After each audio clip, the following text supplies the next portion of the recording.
If your organization has already been green-lighted for the national version, then you will automatically be added to the Mississippi version. So for some of you that may be on the call, I know we've had some of our publishers like from Great Minds and Savvis and HMH on previous calls. If you are joining us today and do not want to sit in on this session, feel free to hop because your organization is already in the guide. So therefore you do not have to reapply. But I wanted to call that out real quick in case somebody would like to have some time back in their day today. Okay, so let's jump in then and take a look at the process for getting into the Professional Learning Partner Guide. And so at Rivet, we are driven by our belief that teachers and students deserve the best quality instruction materials. And we have designed a thorough review process to ensure that the professional learning being provided by the organizations in our guide adhere to this quality standard. And therefore, each application that is reviewed in our process is reviewed by a trained team of educators from across the country. This review team has been recruited for their expertise in high quality instruction materials, and then they have also undergone a rigorous training process by Rivet to then educate them on Rivet's scoring and evidence guide and how we select providers for our guide. And so the review team uses Rivet scoring and evidence guide to review the documents that are submitted by professional learning organizations, and they're looking for evidence of robust, high quality instruction materials aligned services in several phases that we believe are like the continuum of professional learning aligned to HQIM. So they are going to look at materials for adoption services, launch services, ongoing support for teachers, and ongoing support for leaders. And again, we believe that like we've included and broken up our review process across these phases for a reason. And we believe that, you know, professional learning aligned to high quality instruction materials shouldn't just be about the launch. It should extend beyond the how to use this curriculum and what to expect of the curriculum to be that ongoing constant support on these materials that we know teachers and leaders need and deserve.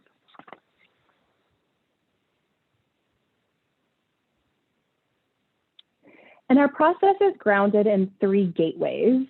And the first gateway is, are you an expert in high quality instruction materials? Rivet defines high quality instruction materials as those that are meeting expectations on EdReports.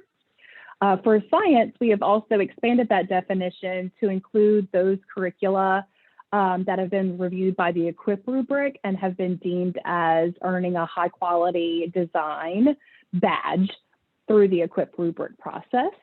So again, Gateway 1 looks at, do you have expertise in and are your professional learning services explicitly connected to at least one high quality instruction material? So if you pass Gateway 1, you then move on to Gateway 2, which assesses whether or not the approach and design of your professional learning services are likely to achieve their expected outcomes, and at the end of the day are grounded in best practices for adult learners. And then finally, once you pass through Gateway 2, in Gateway 3, we look at, can you demonstrate that you measure the effectiveness of both your professional learning and your facilitators and use that data to drive improvement? Okay, that's a quick look at the 3 gateways of our process. And these 3 gateways are assessed in 2 primary phases of the application process. The first step of the process is the eligibility screener, which assesses Gateway 1. So again, can you demonstrate that you are an expert in at least one HQIM? So you will submit your eligibility screener and artifacts, and we'll go into detail about that in a second, to assess Gateway 1. If you pass through Gateway 1, you then will submit the full guide application, which assesses both Gateways 2 and 3. And then finally, the third step in the review process, once you've passed all three gateways and you've been green lighted to get into the guide, is the provider profile phase. And this is the place where you will build your profile that will be in the public-facing Mississippi Professional Learning Partner Guide that provides district leaders with information about who you are as an organization and the types of services that you provide.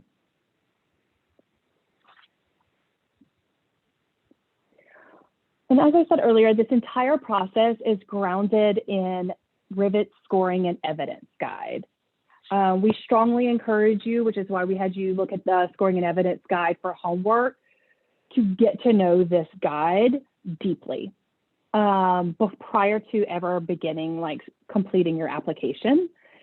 We've had feedback from past providers who've stated that this process of digging into the Scoring and Evidence Guide is extremely beneficial to them, not only in terms of making sure that they're completing their applications by putting their best foot forward, but it's also been a real help to them to do their own internal assessment of their professional learning services to score them against the indicators in this guide. So it's also its own professional learning in a sense to go through the process of reviewing the Scoring and Evidence Guide and measuring your services against it internally, as well as that will be happening with Rivet's review team.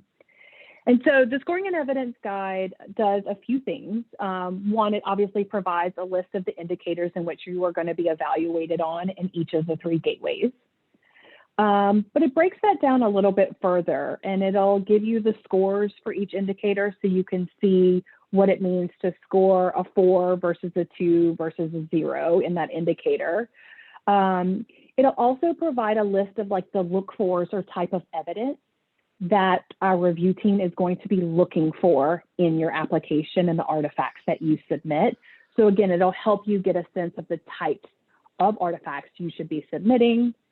And then finally, it'll provide the list of application questions that are both evaluative during the eligibility screener and the full application, and those that are informational that'll be asked of you for your provider profile.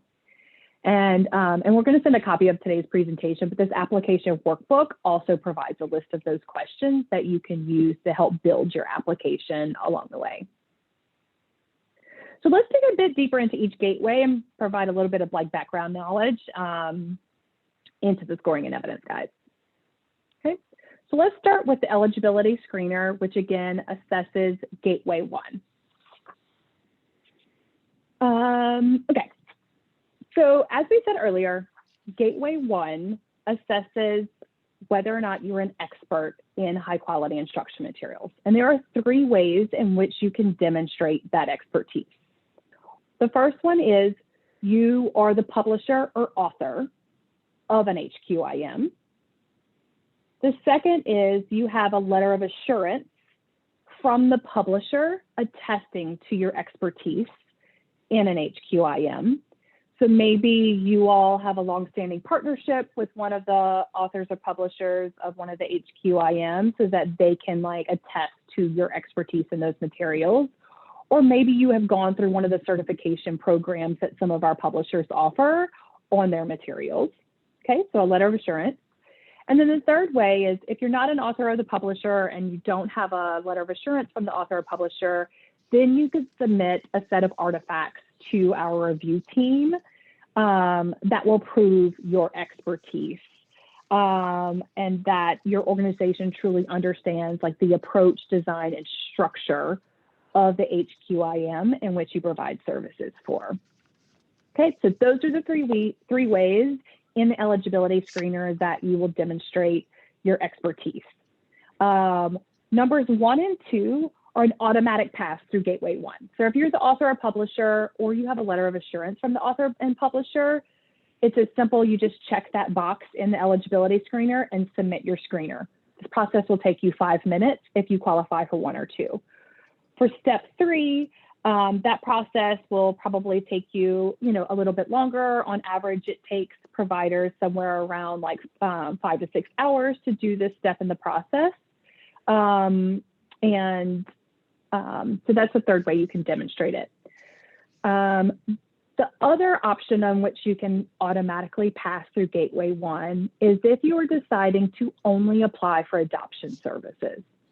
So if you are an organization that maybe doesn't provide launch services or any type of ongoing support, but you do help districts like go through the process of reviewing materials and selecting materials, and that is the only phase you want to apply to be featured for in the PLPG, then you will indicate that in the eligibility screener. And again, it's an automatic pass through Gateway One, because if you are providing those adoption services, then we do not require that you are an expert in any given materials, because it really that process requires you to be neutral on materials, right? It's more of a curriculum agnostic process in that you are helping districts arrive at a decision to select the materials that are best for them. And so it really requires you to, at the end of the day, to understand the ELA shifts and the mathematical practices and the overall, what does it mean to provide high quality instruction in ELA, math, or science, rather than being an expert in any given curriculum. So if you're applying for adoption services only, you will also indicate that in the eligibility screener, and then it's an automatic pass through Gateway One. Okay. So let's look into some of the specifics for Gateway One. So in this gateway, if you're not the author publisher and you don't have a letter of assurance and you're not applying for adoption services only, then you have to prove your expertise, like I said, by submitting a set of artifacts to our review team. And to do this, when you submit these artifacts, there's going to be 2 different indicators in which our review team will assess you against, and we'll look at those in a second. And you have to score a minimum passing score of a 2 out of a 2 to pass through this gateway. As I said earlier, I think, depending, the time for completion here varies depending if you're going to get an automatic pass or if you are going to have to submit artifacts.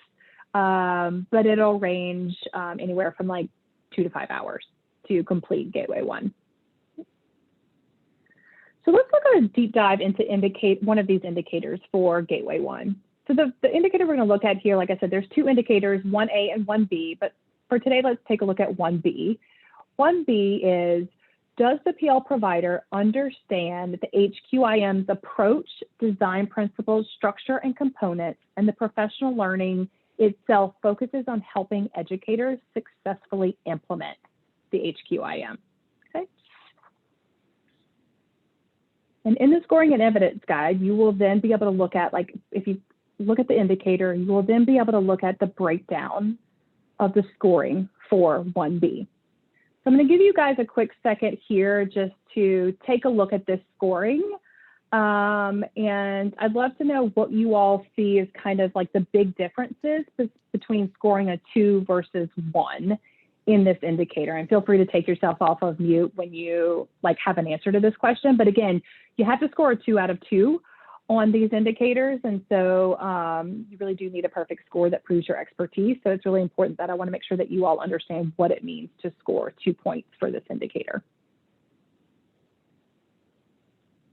Take a minute, take a look at those and see if anyone wants to volunteer to voice over the difference between the 2 versus the 1 point here.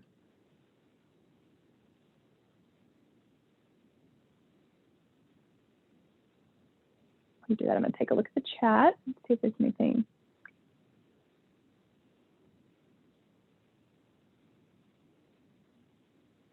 Any volunteers?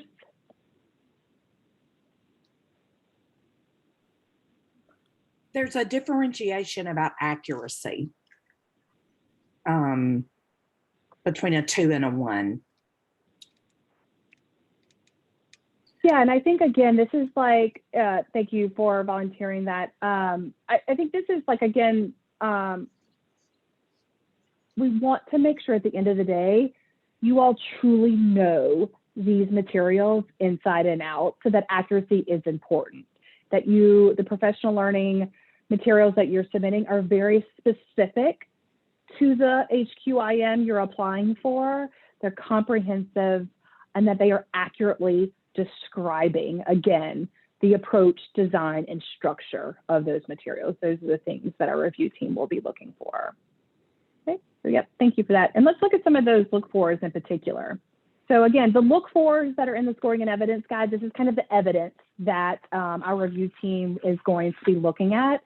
This is not meant to be a checklist. So I want to say that out loud, and we tell this to our reviewers. It is not the expectation that when they're looking at your artifacts, you have to hit all of these boxes. But rather, again, this is giving our review team and you some examples of the type of evidence we'll be looking for. So I want you all to like not feel like the artifacts you submit have to like include evidence of every single one of these look fors. That is not the case. Our review team is going to look at your materials holistically and say like overall, are you meeting like most of it? Is your PL providing evidence to most of these indicators? Look fors, okay? So again, we're looking at like the extent to which you're describing the approach, design, and structure of the materials. Again, that explicit mention and samples and experts of the HQIM. And again, at the end of the day, is your PL focused on building knowledge and skills that help educators implement HQIM? So like, are you helping them build that content knowledge, pedagogical knowledge, and overall their skills and like using the HQIM, okay? One of the things I always like to say to our review team is like in reviewing Gateway 1 materials is like, if I remove all of the slides that mention that HQIM, do I have many slides left? And the answer probably should be no, right? And so that's always like kind of a good check when we're looking at PL materials is like, again, is it deeply rooted throughout in that HQIM? Okay.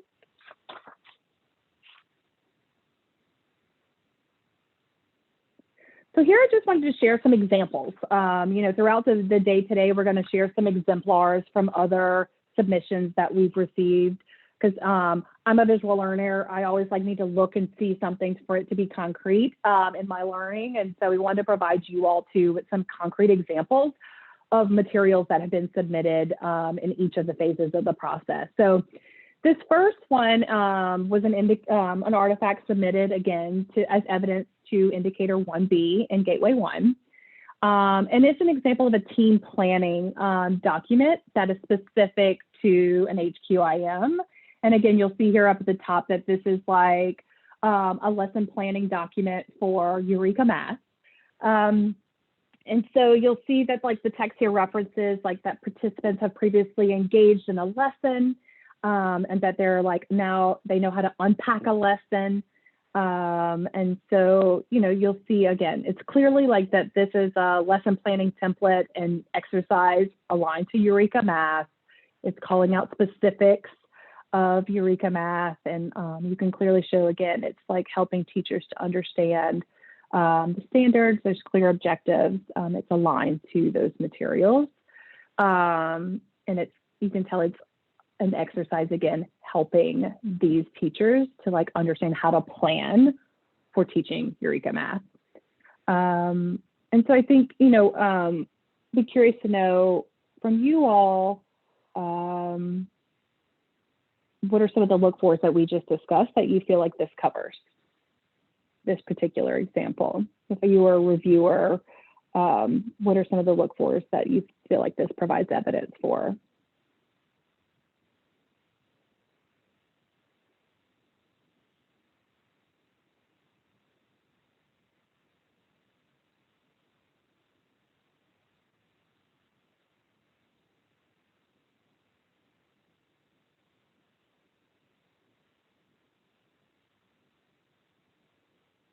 The volunteers?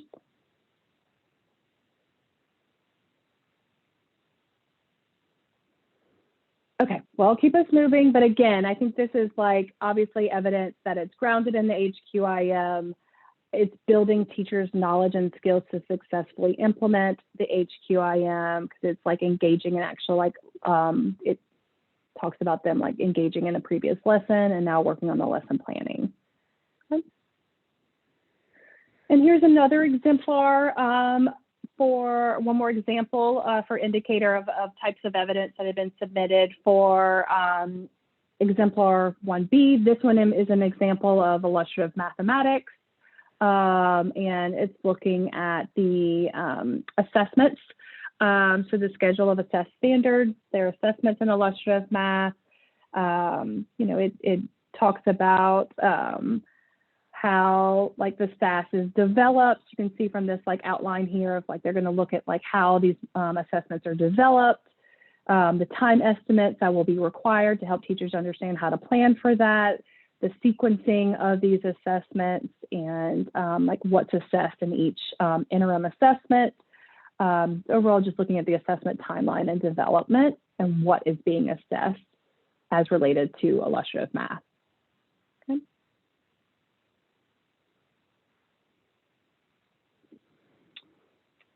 And as I mentioned earlier, then one thing I want to call out for you all is that some of you may be having questions right now about like, well, how, if I am not currently an expert in any green rated curriculum or that has our high quality instruction materials has been identified by Mississippi, how do I become an expert in these materials? And so there are several publishers that provide certification programs. And so we wanted to point out that here are currently the 5 that do offer certification programs in their materials. And so again, there'll be a link here that links to an overview of each of these programs and contact information for these organizations that you'll get when you get the presentation, if you all are interested in becoming experts in some of these materials. Okay. Let me just pause there and see if I have any questions in the chat about Gateway 1. I'm not seeing anyone, but yeah, go ahead. This is Lee. I was just telling you there's none in the chat currently. Okay. And I can pause for a second to see, just to double check if people do have questions. Feel free to take yourself off mute before we dive into the full guide application and gateways 2 and 3.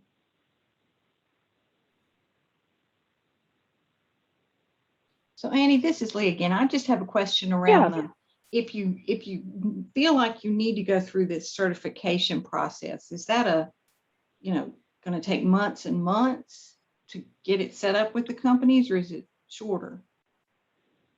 The programs differ. So some are like a quick like institute, some are a longer process. And so that overview document is your best like resource and looking at like, again, a description of those different programs and kind of like the timeline that is required, but they vary across the board in the timeline to complete. Yep. And this is Marla. I would say though, probably for cycle 4, the chances of you now starting one of those like certification programs and completing them in time to get your eligibility screener on October 15th is unlikely. So I think cycle 4 right now is for organizations that already do have that expertise in one of the HQIM. But for those that do not, I would, strongly encourage you all to like pursue becoming an expert in those materials that are like the highest used or, by the districts that you service. In the meantime, to apply for the next cycle. Annie, can you hear me? This is Marla. I got a quick question for you. So yeah, when sure. they, just for a point of clarity for those that are on the call, if they actually go through that process, will the certification belong to the individual or will it actually belong to the organization/entity that they work for? Great question, Marla. That also differs by program. So like Illustrative Mathematics certifies at the facilitator level and at the organizational level. Same thing with EL. So it just depends on the publisher and how their certification program runs. And so, but typically, if you have like facilitators that have gone through that training and become a certified facilitator of that, then they are the ones probably the ones designing the professional learning around that material for your organization because they are, again, the experts in the building. So that can be submitted to us as proof of that expertise. Perfect. Thank you so much. Yeah. Okay, well, let's jump into the full guide application. Again, this is assessing gateways 2 and 3.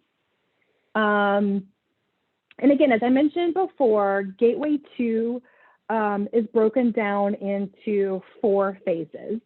And so you will choose to apply for adoption, launch, ongoing support for teachers, and ongoing support for leaders, regardless of which phase you choose.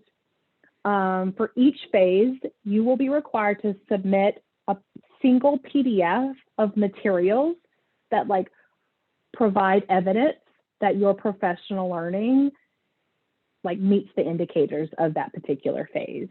And so you have up to 200 pages in which you can submit artifacts for within that single PDF. We do not just like dictate what types of materials you can choose. That is up to you to determine which of your materials provide the best evidence. So that can be training presentations, scope and sequence, coaching note documents, annotated like agendas, and like principal coaching calls, whatever that may be. It is up to you to decide like what is the best artifacts for you to submit, but you'll submit one PDF for each phase that you want to apply for. In addition to the PDFs for each phase, you are also going to submit a single executive summary. And we'll go show you an example of this in a second, that points reviewers to the specific evidence within your PDF where they can find evidence for each indicator. So again, we're going to take a look at that executive summary in a second. So for Gateway 2, you are submitting anywhere between 2 to 5 documents. 1 executive summary, and then 1 PDF for adoption, launch, ongoing for teachers, and ongoing for leaders if you choose so. Okay, again, you can apply for 1 phase, all 4 phases, or any mix in between. That's up to you. And then for Gateway 3, and we're going to dig into that in even more detail later.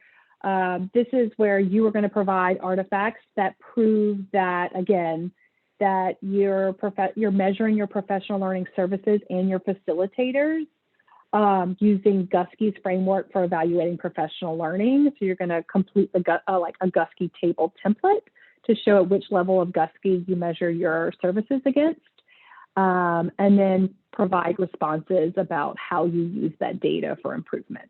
Okay, so that's the guide application summary. Let's look deeper into each of these gateways.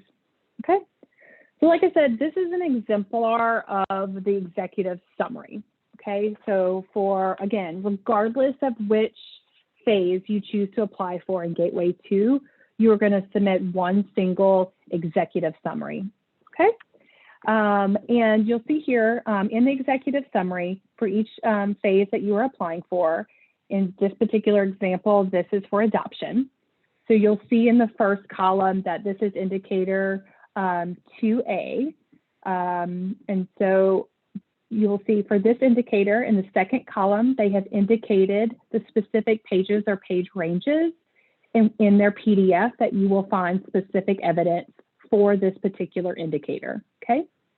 And then in the last column here, they've written a brief rationale about why they chose these particular pieces of evidence to meet this indicator, okay?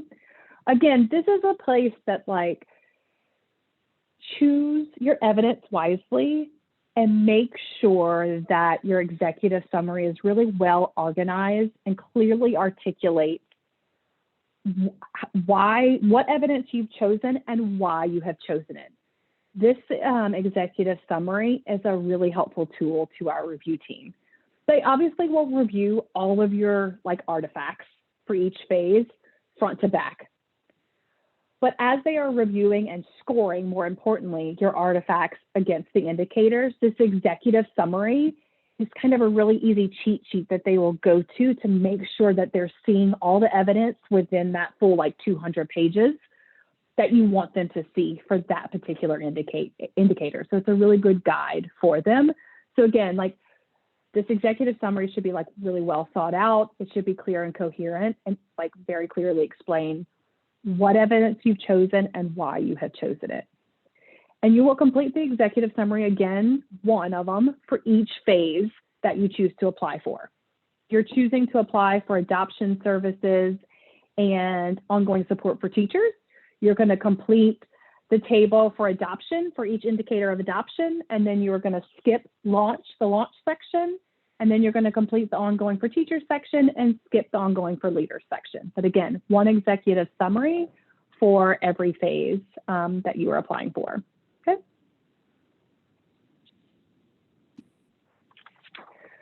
So now let's dig into each of the phases for Gateway 2.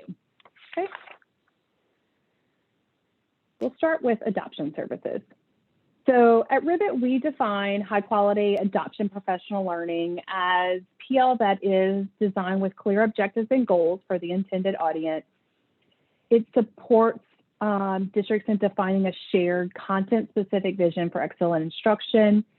It clarifies the role that HQIM plays in achieving that vision.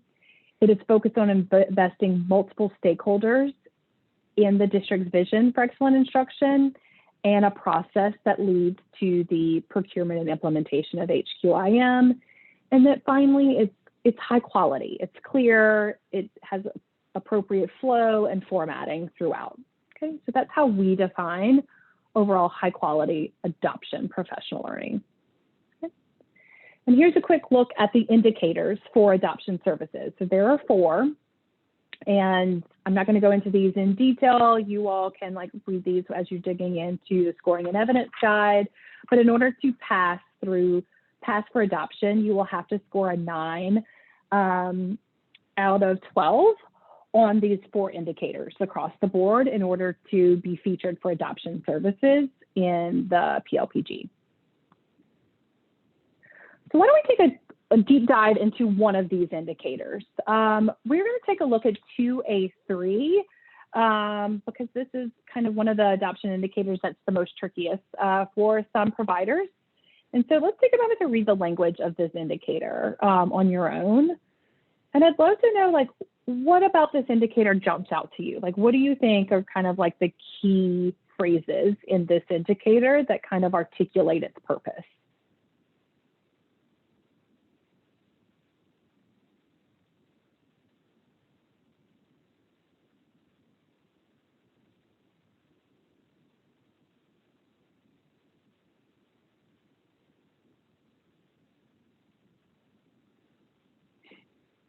Any volunteers?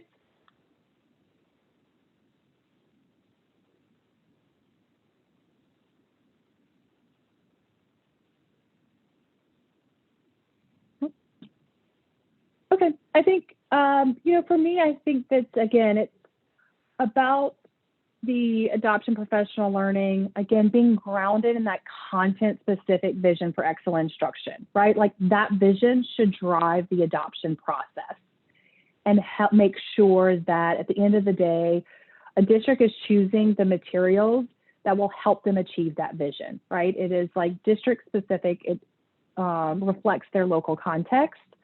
And again, obviously you want to come out of this with the actual selection of materials, right? So I think those for me are kind of the 2 big takeaways for this particular indicator. So let's look at the scoring of this indicator. So this is a 4-point indicator. Again, take a look at these and we can discuss kind of what is the difference between scoring a 4 versus 2 in this indicator. And again, would love to have a volunteer who can kind of highlight what are some of those key differences there of what will get you a full 4 points in this particular indicator.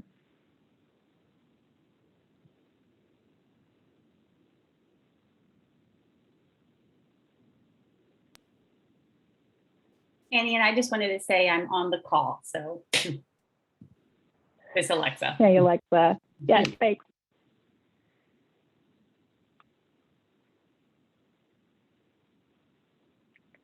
Anyone? Y'all are being shy today. Y'all have not been shy for these past 2 calls.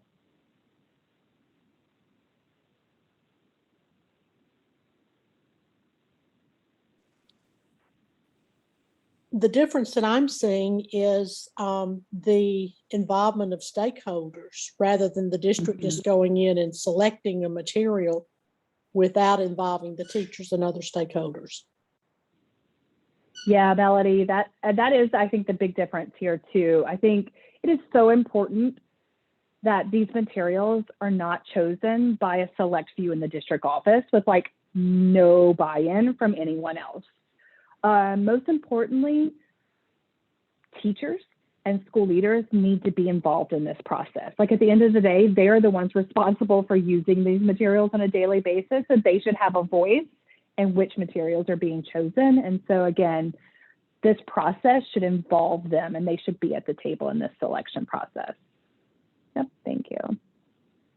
Okay, and then again, here are some of those look-fors that our review team is going to be looking for and the types of evidence that they're going to be looking for this particular indicator to prove that you're involving stakeholders, that it's grounded in that instructional vision piece and connected back to that vision, and that it outlines a clear process for selecting the materials. Okay.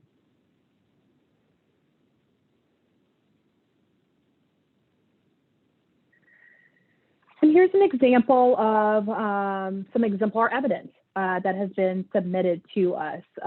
Here, this document that was submitted to us by a provider really outlines like the roles and responsibilities of the steering committee. So helping districts to understand what the role of that committee is and is not throughout the process is really important. They outline like what are the benefits and trade-offs of the steering committee. And so just again, clearly outlining what those roles and responsibilities should be. And then these next few are kind of like connected to one another, where, you know, they obviously submitted a screenshot here from Ed Reports where they were showing how they were specifically going to like drill into the focus and coherence when they were reviewing the materials. And then here, looking at the curriculum support guide, looking at like phase 1 of the curriculum support guide and the adoption process, and like outlining what are some of those like successful steps of this process that a selection committee should be achieving throughout. Okay. So these are the types of evidence that we're going to be, like our review team will be looking for in adoption services. Before I jump into Gateway 2, I just want to pause real quick and see if anyone has questions about adoption services. And again, guys, for the sake of time today, we are like doing this at a high level. We're going to choose to drill in on one indicator for each of these phases. But, you know, as you start to dig into the scoring and evidence guide on your own, you're naturally going to have more questions, and that is like Rivet is here to support you in that. So we'll share our contact information after today's call. We are happy to do like one-on-one conversations with you all, answer questions via email, because you're naturally going to have questions as you start to dig deeper into the process. But for today, we're just going to provide like a little bit of a high-level overview of the full process to get you started. Okay. So I'm going to dig into launch services real quick, and then I'm going to turn it over to Alexa to bring us home in a second. So looking at launch services, we define high-quality launch services as those, again, that are designed with clear objectives and goals for a very specific audience, okay? We don't, in Launch PL, you should not have K through 12 educators in the same room, right? There's like a difference of what it takes to launch a K2 curriculum that looks differently than what it takes to launch a 9-12 high school ELA curriculum. And so we believe that, again, like your PL should be designed for a specific audience that like is, you know, again, going back to Mississippi's definition, it should be content specific. It should be relevant to teachers. So that's the first thing we're going to be looking for. It also should develop teachers and leaders' understanding of the approach and structure of the HQIM and how those materials are connected back to that vision for excellent instruction. It should equip teachers to navigate the materials and build an understanding of what strong implementation looks like of these materials over time. Launch should also address the role of leaders in planning for systems level support structures. that will support the implementation of HQIM. And we'll dig into this a little bit more in detail as like we do a deeper dive into that particular indicator. And then finally, it should be, again, high quality materials overall. They should have a clear structure, flow, free from like formatting errors and stuff like that. Okay. So again, these are the indicators for launch. There are 6 of them. So launch is actually our biggest phase, or has the most indicators out of any of the phases. You must score a minimum passing score of 14 out of 16 in order to be green lighted for launch services in the PLPG. And again, as a reminder, overall, this is asking, our reviews are going to be assessing, do your services support participants in implementing their high quality instruction materials with like skillfully while maintaining an alignment to that district or school-based vision for excellent instruction.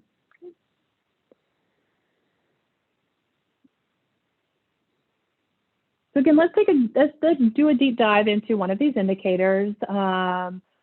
We've chosen 2B5 because this is the one that I think gives providers the most trouble in passing through launch, in that this is the one that specifically focuses on the role of school leaders in launch. Because we believe leaders sometimes are often forgotten about in the launch of new materials, which is problematic and does not set those materials up for success. And so this indicator asks, does the PL build and or reinforce a leader's ability to examine and plan for system level structures, policies, and processes to support a smooth launch of HQIM? Again, leaders play a vital role in the launch of PL. They need to be set up for success, and this indicator is assessing for that. So this is the breakdown of the scoring for 2B5. It's a 2-point indicator. I'm going to give you guys a minute to take a look at that and see if I have any volunteers on kind of the difference between a 2 and a 1-point indicator here. This one's pretty straightforward.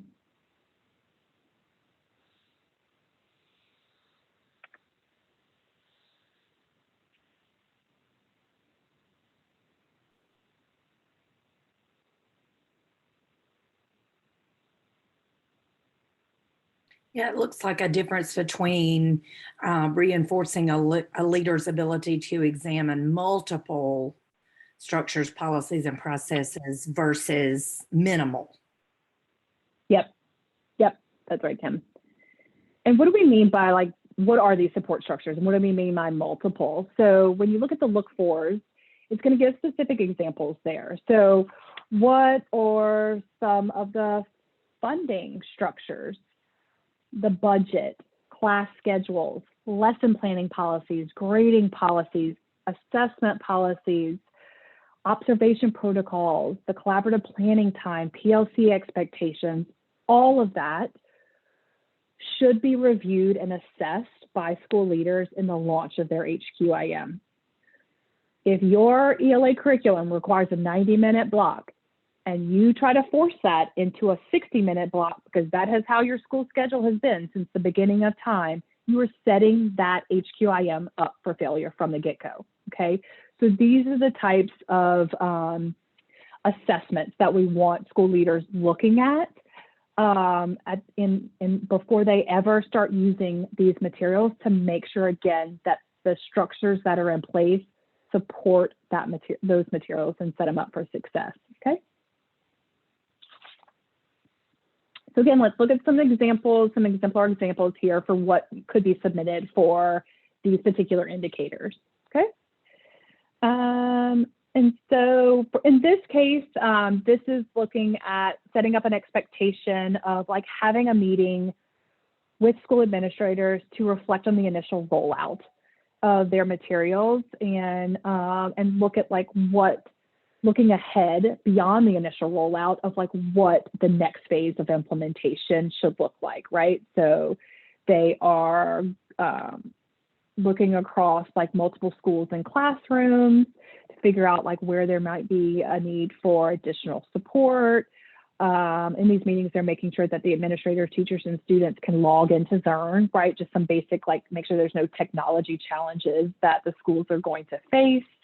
And then also it's looking here at like reinforcing the importance of establishing a classroom model and sharing a couple resources to help prepare these school administrators for the next phase of implementation beyond the initial rollout. Okay. Again, here looks at promising practices for administrators. And so this is looking at like some of the communication practices that administrators should be taking on and like clearly articulating goals and expectations, in this case for Springboard. Looking at like planning time, team building, and resource allocation that principals should be like looking at. What type of administrative support should they be providing, and how are they monitoring Springboard's implementation over time? So again, outlining for school leaders, what are some of the promising practices, in this case for implementing Springboard. Okay. So let me pause there before I turn this over to Alexa to do her magic on the remaining portion of Gateway 2 and look at Gateway 3 to see if you guys have any questions on launch services.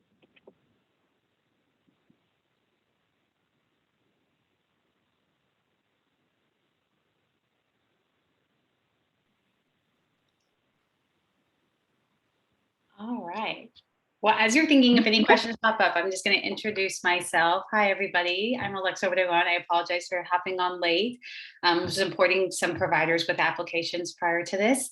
And I am the PLPG manager at Rivet Education. So I will be here as you begin this process, your application process, to support you, thinking through Gateway 1, which I know Annie went over earlier on this call. And then as you begin to put together your materials for Gateway 2 and 3. So really excited. Please, please, please, I want you to always think of me as a resource available to you all. Don't hesitate to reach out with questions, suggestions, thoughts, just to say hi. I am here for you. All right, so we are going to continue moving forward. Annie has just gone over the first 2 phases of Gateway 2, that adoption and launch. And I'm going to take us through the next 2 phases. We'll start with ongoing support for teachers, and then we'll move on to ongoing support for leaders.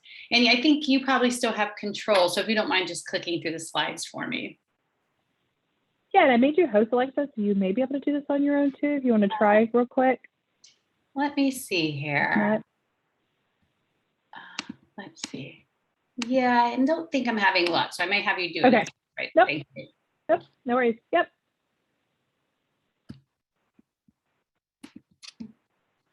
All right, so just like our previous 2 phases, the first thing we want to make sure is that everybody understands how Rivet is defining that high quality professional learning in each of those phases.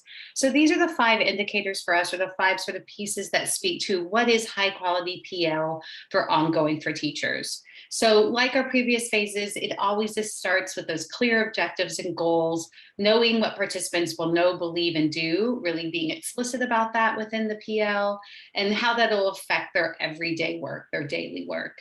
Does it expand and confirm understanding of what strong implementation looks like, and that connection to a vision for excellent instruction? That connection is super important as we think about these indicators and think about this definition of high quality. We want to equip teachers and ongoing for teachers PL to plan lessons and use units, understand their units from their high quality instructional materials. And this verbiage right here, I always like to point it out, while internalizing protocols and routines. I would really pay attention to that verb. And then we want to equip teachers to address the diverse learning needs of students, focusing on using the supports that are embedded within the high quality instruction materials. And then just like our previous phases, is it high quality? Does it have a clear structure, flow, and format? So let's take a look at what the specific indicators are for this particular phase. So the minimum passing score for this one is 11 out of 14. I'm sure you've picked up by now that it is not the same score for all phases. For this particular phase, there are 5 indicators very closely aligned to how we're defining that high quality PL. So you can see the learning objectives and goals in 2C1, 2C2 is the indicator related to strong implementation of the HQIM and that connection to that content-specific vision for excellent instruction. 2C3 is the one that's aligned to planning time. This includes both individual, collaborative, and PLCs. So it's not just focused on individual planning. It could be collaborative, it could be PLCs. And that verbiage that I pointed out before, we really want participants to be able to walk away and be prepared, feel empowered, feel knowledgeable to teach units and lessons from their HQIM. So how is the professional learning helping them to internalize those protocols and routines? And then finally here, ongoing PL for teachers equips them to address the needs of students with diverse or individualized learning needs using those HQIM embedded supports. And then the last one that we see in all the phases, high quality design, structure, and format. Your minimum passing score is an 11 out of 14. And from past providers, we've been told sort of a rough estimate of how long to complete this particular phase to collect your artifacts, which I would say is somewhere in the ballpark of about 10 hours. Next slide, please. So just like Annie said before, we're going to pull out one particular indicator, which tends to be a little bit of a sticky point. For this phase, this is 2C4, and this is the one about addressing the needs of students with diverse or individualized learning needs and a focus on using those HQIM embedded supports. So let's take a second to look at the scoring. And as we look at this scoring, I want you guys to think about what is the difference between the 4 versus the 2 versus the 0. So go ahead and read through them, and then someone feel free to unmute yourself and just tell me, what do you see as the primary difference in the scoring here?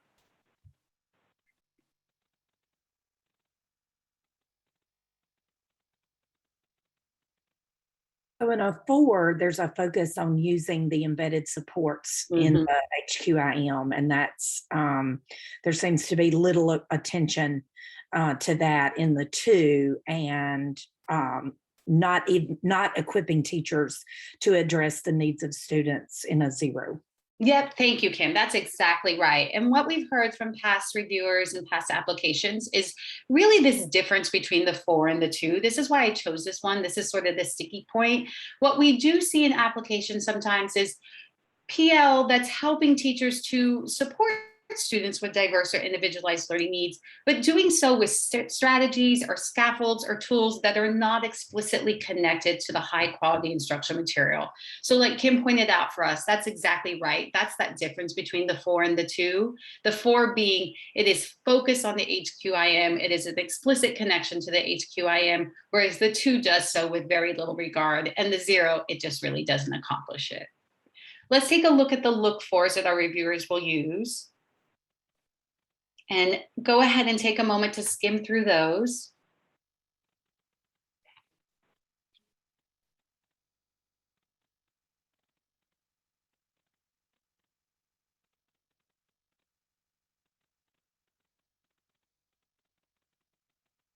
And what I notice as I read through, kind of going right back to that scoring, is this sort of over and over again, right? This explicit connection to the high quality instructional materials. So references in the PL to the HQIM embedded supports. The PL helps teacher identify and diagnose specific learning needs by reviewing student work from the HQIM. It helps meet the needs of students by leveraging the HQIM embedded supports. So again, I think as you think about your application, if this is a phase you're going to apply for, and you start to pull artifacts that align to this indicator, one of the things I would be thinking about is, are my artifacts explicitly connected to those supports in the HQIM? Is it clear how I'm going to leverage those supports to meet all students' needs, learning needs, and especially students with diverse or individualized learning needs? So let's look at a few examples like we did. And I always like to preface when we look at the examples that these are, within a snapshot of possibly 200 artifacts. These are just very, kind of a glimpse into a few artifacts that were submitted. There was obviously some information that came before, information that came after, possibly some facilitator notes or just notes with these particular examples. But the reason I chose them is, again, that connection to the HQIM embedded support. So for instance, this one about the expressive language approach, this third bullet, It includes an oral language build across K-1 units to help students develop language. So specifically talking about how the high quality instructional materials across K-1 units is using this scaffold to develop and facilitate learning. And then the next one is a specific example from science writing. And so it's just talking about this investigation notebook, obviously a material that's available within the instructional material, and how there are these optional scaffolding available for students. So version A for scientific explanation of WWOOFs, and then version B, scientific explanation of WWOOFs. So again, explicit connection to the instructional materials, leveraging the scaffolds and the supports that are provided, and helping your participants within your professional learning know how to sort of access and utilize these supports. And then we have one more. And this one again is for writing. So supporting students with writing, planning for differentiation. So in this particular example, they're going to refer to analyzing the purpose of writing in their packet. They're going to choose an upcoming lesson with a writing activity. So one of the things about this example that I thought was, really made that explicit connection is they're going to go to an actual lesson within the instructional material. And then they're going to read the differentiation notes in the lesson and the teacher support notes in the activity. They're going to consider how to use those embedded supports, suggestions from the notes and strategies. And as time allows, they'll continue to plan the same way with another activity or lesson. So I think about, again, when participants leave the professional learning or are done with that particular professional learning opportunity, are they really going to understand how to leverage these supports? Have they internalized them? Kind of thinking about that planning again. And then there was another sort of table here where there was the lesson number, the purpose for writing, and then really listing out what supports are embedded in that lesson and how can I leverage these supports. That explicit connection to the high quality instructional material, thinking about that scoring, thinking about that indicator being the difference between that 2 and that 4. So that's our ongoing for teachers. Any thoughts before we move on from there? Awesome. And we will move on now. So this is our last phase, right, in Gateway 2. There are 4 phases. Our last phase being the ongoing for leader support. Just like before, let's define what is high quality PL for ongoing for leaders. You're going to see that same first piece, right? Clear objectives and goals aligned to what participants will know, believe, and do differently. The second one, does the PL support leaders in articulating a vision for implementation?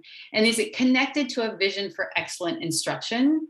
Does it prepare leaders? This is similar to what Annie was referencing in the launch, and she was exactly right when for a successful launch of an HQIM, leaders need to be at the table and they need to be thinking about what structures may impede that successful launch. Ongoing is just going a little bit deeper. So going back and thinking about those system level structures, just continue to support that implementation. And then does it develop leaders' ability to monitor student achievement and then provide feedback on the quality of implementation? Like always, clear, high quality, clear structure, flow, and formatting. So our indicators for this phase, there are 5 of them. And minimum passing score, again, 11 out of 14, very closely aligned to how we define high quality. Here are our goals and objectives. Here's that articulating a vision while remaining connected to a broader vision. Here is examining and adjusting those system structures and policies. Monitoring, identifying trends within student achievement of grade level content, and then providing feedback on the quality of the implementation, and then high quality in design, structure, and format. So let's pull out the one indicator that we find to be especially sticky for providers. And this is the developing their ability to monitor and identify trends within students' achievement of grade level content, and then providing that feedback to teachers on the quality of their implementation. So our scoring for this one is 0 versus 2 versus 4. So I'm going to ask you to do the same exercise we did in the previous phases, which is skim through the scoring, and then feel free to unmute yourself and let me know what you think are the primary differences between that 0, 2, and 4.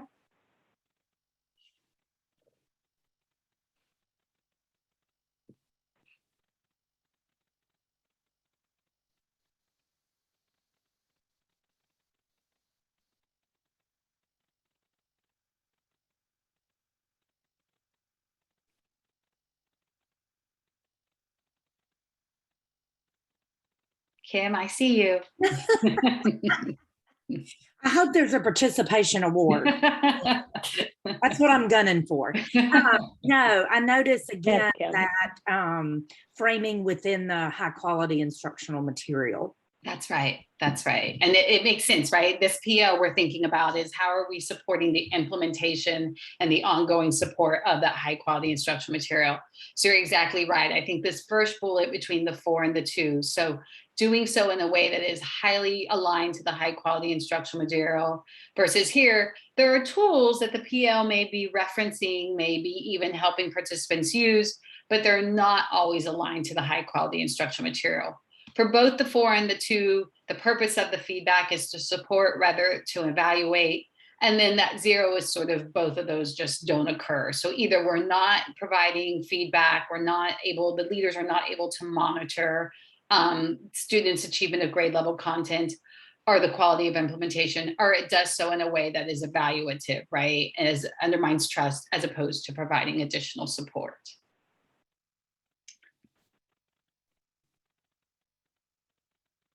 So let's look at our look fors. So take a second to skim through those.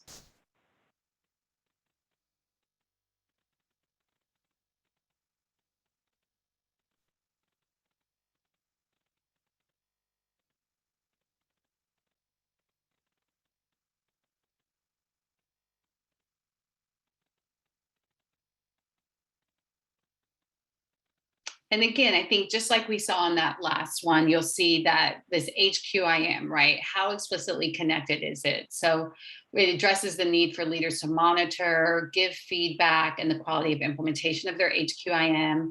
It uses data that are aligned to the HQIM. An example here is data from HQIM embedded assessments. The tools used to provide feedback on the quality of implementation is specific to those materials, the HQIM, are closely aligned to the content-specific vision.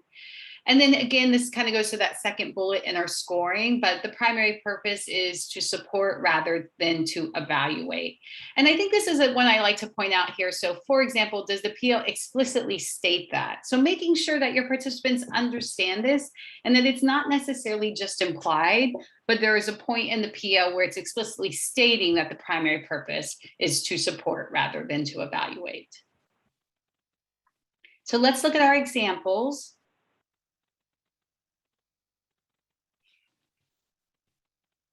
So here's one that we pulled. Again, remember there's lots of things that came before and things that came after, but this learning together look fors is all sort of built around the lesson structure. So the lesson from the HQIM. So thinking about what is the launcher opener of that particular lesson, the learning objective, facilitating students access, and then what would be the teacher behaviors and student behaviors that we would expect to see as we're moving through a lesson, student engagement and learning, student communication of mathematical ideas.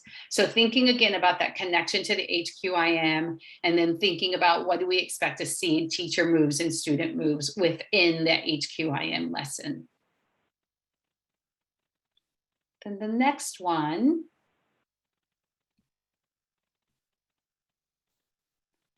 So this one, there were actually a few pages with this one and just pulled a small piece of it, but this one is talking about various types of tools that you could use. So one is a survey, one is focus groups and interviews.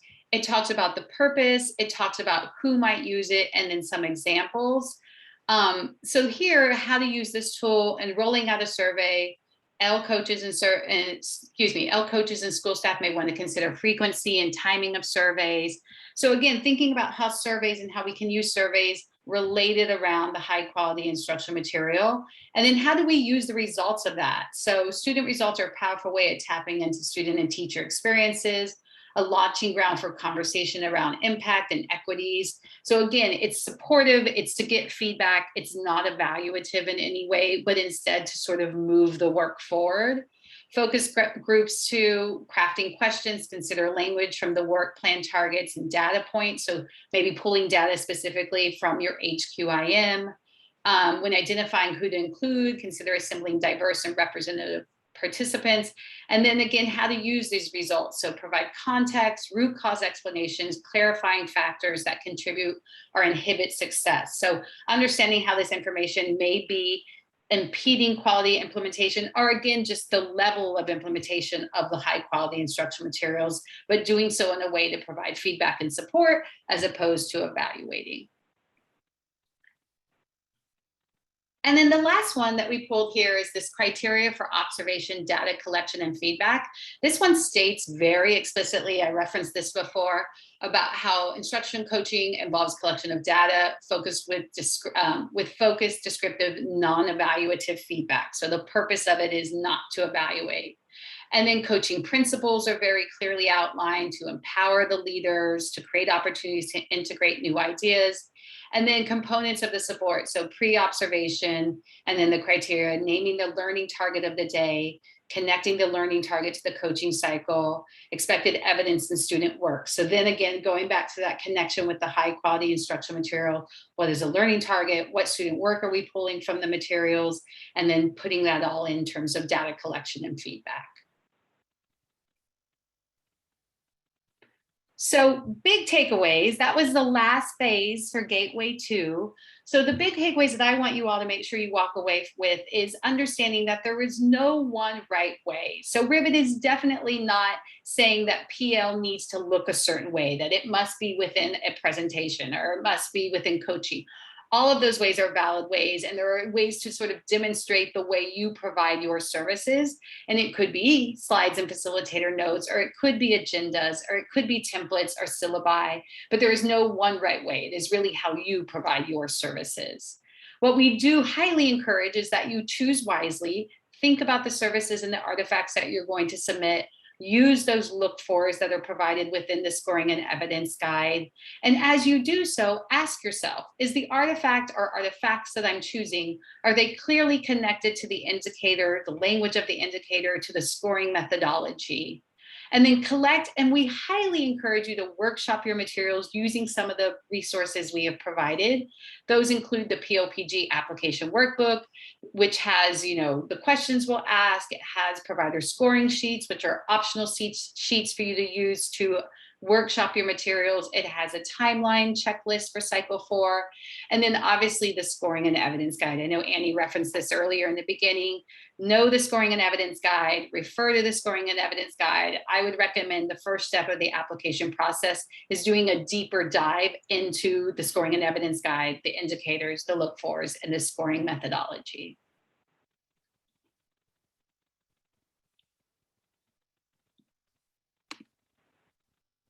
So let's move on to Gateway 3. So you have passed Gateway 1, right? You demonstrated your expertise and explicit connection to high quality instructional materials.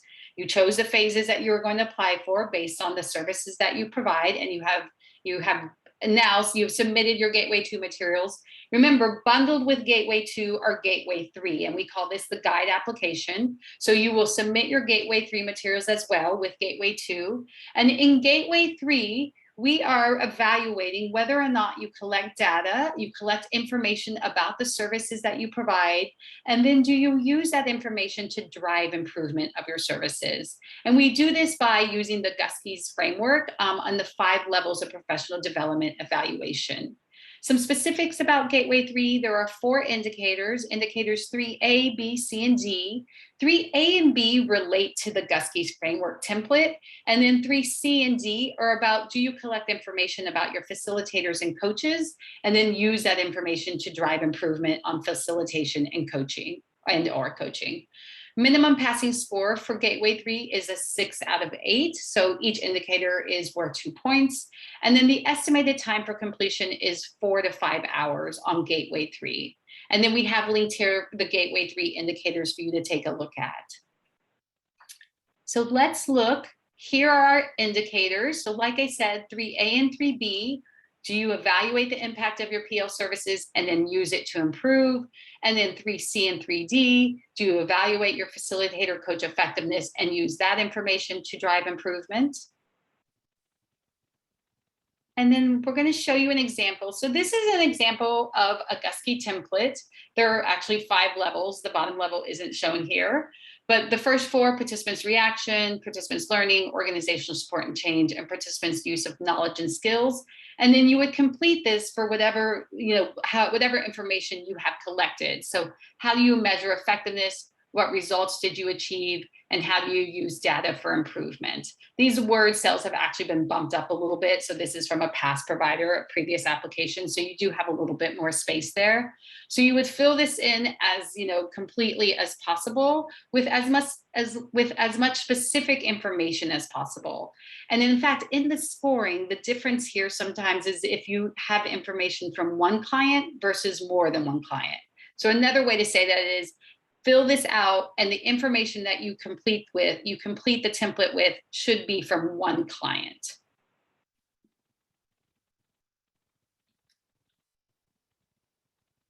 And then we have a couple examples from indicator 3C and 3D. So these questions are on the Gusky template. The first one is, how does your organization measure the effectiveness of coaching facilitators who provide that HQIM specific PL? So here's an example of a response. So I'll give you a moment to skim through that.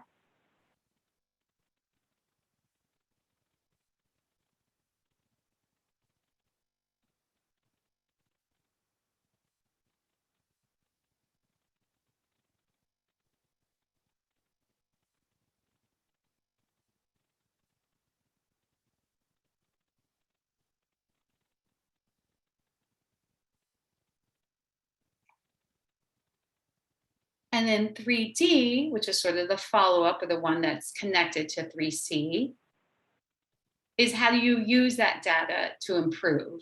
So you'll provide a specific example of how your organization has used data about facilitator coach effectiveness to provide additional training, coaching, or support.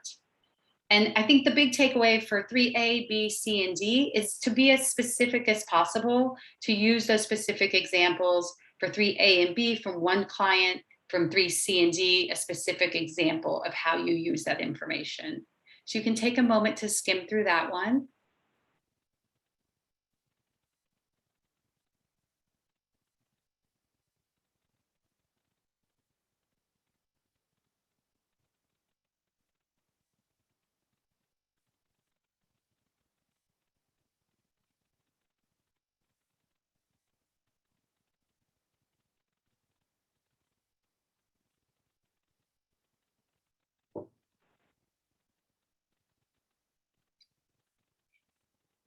And that is Gateway 3. So I'm going to pause there. I just want to see if there are any questions.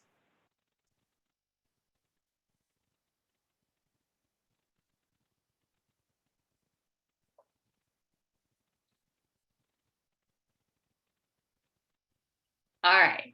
So you have finished Gateway 1, right? You completed your eligibility screener, you demonstrated your expertise and explicit connection to high quality instructional materials. Then you completed your guide application, which includes Gateways 2 and 3, right? Bundled together. And you have passed all of those 3 different gateways. That means congratulations, you will now be featured in the Professional Learning Partner Guide. Woo! And you will be asked to complete your provider profile. So that is kind of the final piece of the puzzle. In your provider profile, you will submit information to us. This is non-evaluated information. So Rivet does not evaluate information that is in the provider profile. And it includes basic information about your organization. So things like the description, contact information. It also asks for information about your size and capacity, former clients, where you've worked, where you're willing to work, approaches to building sustainability. How do you work with other PL providers and how do you disrupt racism? And then some questions about the types of services that you provide, both short-term and long-term, and what do those services look like? So don't worry, we offer webinars prior to completing this provider profile to give you additional support. And this would be due sometime around February 10th or 11th or so, and in anticipation of going live with the PLPG and including you in the PLPG. So last step in the process. So let's talk about some next steps as you move forward. So the first thing that's due is the letter of intent. That is coming up quickly this week, September 23rd. And the letter of intent basically gives us information about if you're considering applying, what high quality instructional materials you might be applying for, and also what phases you may be considering applying for. And then you can also, in that letter of intent, if you want additional support, if you want us to follow up, someone at Rivet to follow up with a phone call, you can put that information in there as well. October 15th is the eligibility screener. Do not miss the October 15th deadline. It is very, very important. If you don't apply for this particular cycle, there will not be another cycle run until August of 2022. So just to be really clear, this is a really great opportunity and we don't want you to miss out on. So eligibility screener due October 15th. That is, remember, the screener that is aligned to Gateway 1, the first part of that application process. Then full application is due December 17th. We'll be assigning your application to teams of reviewers, and then they'll be doing reviews in early January. You'll be notified at the beginning of February whether or not you have passed. Profiles are due February 11th, and then anticipating a launch date in late February. So important dates, pencil them in, get them on your calendar. They're also available, like I referenced earlier, in the PLPG application workbook and a checklist. They're also on their website. So they're there in lots of different places to make sure you don't miss those dates. Yeah, and I just want to call out the letter of intent again. That's not a required component. So we would love for you, if you are intending to apply, to submit a letter of intent, because it helps us with planning purposes to know like how many Mississippi providers are intending to apply, how many Mississippi reviewers we need to be recruiting, that kind of stuff. But if you do not submit a letter of intent, it doesn't mean you're ineligible for this cycle. But like Alexa said, if you do not submit your eligibility screener by October 15th, you will not be a part of this review cycle. So that like October 15th date, lock it in. Don't miss Again, it. as a reminder, the eligibility screener on average, if you don't have an automatic pass, like whether being the publisher, a letter of assurance, or only applying for adoption, takes only about 2 to 5 hours at the most to do that. So like, it's not a labor intensive process to get your eligibility screener in, but it is due on October 15th, no exceptions. The full application is the one that you are gonna need a longer runway. Like I put in the chat, on average, if you apply for all 4 phases plus Gateway 3, you are looking at like 45 hours or so of work in total. And so that's not insignificant. So I want to make sure that you guys like do plan that process out, because again, those applications are due on December 17th, no exceptions. Yeah. Thank you, Annie. Yeah, that's exactly right. And one thing I also like to iterate is that, let's say you're only applying for launch, which on average should take 8 to 10 hours to complete that particular piece of the application. If you find that you're digging into it and it is beginning to take you much longer than what we anticipate it should take, please reach out to me. I am here to support you. So we don't want it taking 35 hours to do one particular phase, and that's not the way the process is designed. So please use us as a resource. If you feel like I'm not quite wrapping my head around this, or I just need to talk this through, or I need some additional support, we're available to do that. All right, so helpful tints. Yeah. Go ahead, sorry, Annie. No, I was going to say, let's see, my partner always says this, like, don't let perfection be the enemy of good here. Again, those look-fors are a guide. Do not sit there and try to collect evidence for every single look-for, or you are going to go way past those time estimates, okay? Again, reviewers are going to look at your evidence holistically and say, like, is the spirit of these indicators here? They are not going to go and like do a checklist to make sure you are meeting every single look-for piece of evidence. So again, if you're finding yourself spending too much time, you may be going down that road of like trying to be too perfect in your application. Yeah, absolutely. So, someone have a question? Yeah, I'm sorry. I think a general question that is probably pretty basic, but I feel like I just missed it. So if we are already in the national guide, and I was not involved in that submission process at all, so I'm a little bit lost in whether or not is the approval on a vendor level, or do we have to submit for specific programs? Yeah, that's a great question. Like, so it sort of depends. So let's say your organization is already in the PLPG, and that for this particular cycle, you want to add another instructional material to your profile that you have just recently started providing services on, then you would apply for Gateway 1 and list whatever it is, the additional high quality instructional material that you want to add for your profile. And then you would follow whatever path is, aligned to that. Oh, we're the author publisher now, or we have a letter of assurance now, or we're going to collect the artifacts. If you're not going to add any new instructional materials and you just want to add another phase to your profile, so previously we were accepted into the PLPG for launch and we now want to apply for ongoing support for teachers, then you would just indicate that on the eligibility screener that we're only adding an additional phase, and then you would submit your materials that align to the new phase that you want to add to your particular profile. And because you have already passed Gateway 3 in your previous application, you do not have to complete that particular gateway again. So it kind of depends on the path that you're taking, whether you're adding new materials, you're adding a new phase, or possibly both. We're going to add new materials and a phase. And in that case, you would just indicate that on Gateway 1 eligibility screener, and then also add the materials that you're adding or for your phase. So I'm looking at our page, and we are approved at 3 different for launching, ongoing, for teachers, and ongoing for leaders, but I may not specifically see the copyright of the program we submitted to Mississippi under ELA. So it sounds like we would need to go through the entire process again, starting with Gateway 1 to have a new program added. Is that correct? Well, not the entire process, because you already have the phases that are in there. So you're not going to have to reapply for those phases. So we assume it's, in some ways, it's kind of, in Gateway 1, we're sort of seeing, do you know the materials well, right? So you would apply and say, oh, we have new materials that we want to.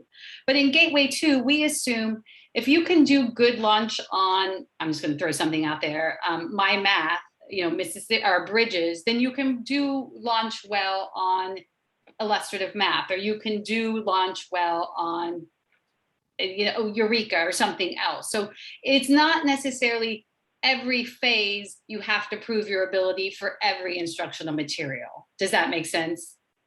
Yeah, I think so. I probably will regroup with my team who, since we were they noted that we were already in the national list, so they dropped early.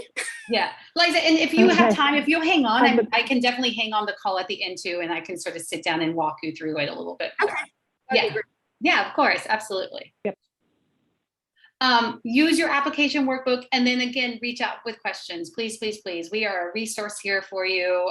And there are various pathways that providers take to Liza's question. Some are existing providers, some are new providers. And so we want to make sure that everybody's clear on their particular pathway.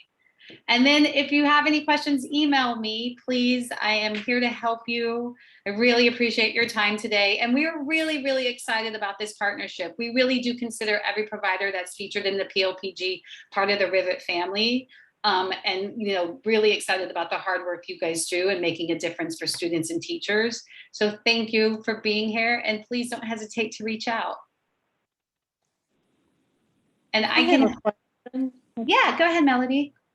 All right, I am, with obviously a consulting company, and we work like with ELA, we work with math, we work with science.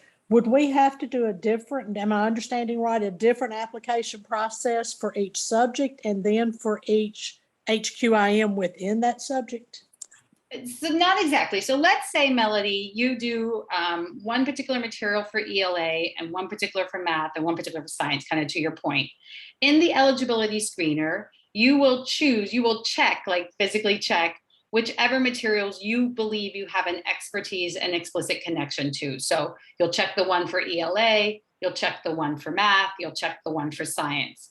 Then related to each of those materials, so you've checked 3, for the ELA material, you will say, oh, I have an expertise and explicit connection in this material because I am either the author publisher, I have a letter of insurance, or I'm going to take that third route and I'm going to submit artifacts that demonstrate my expertise and explicit connection.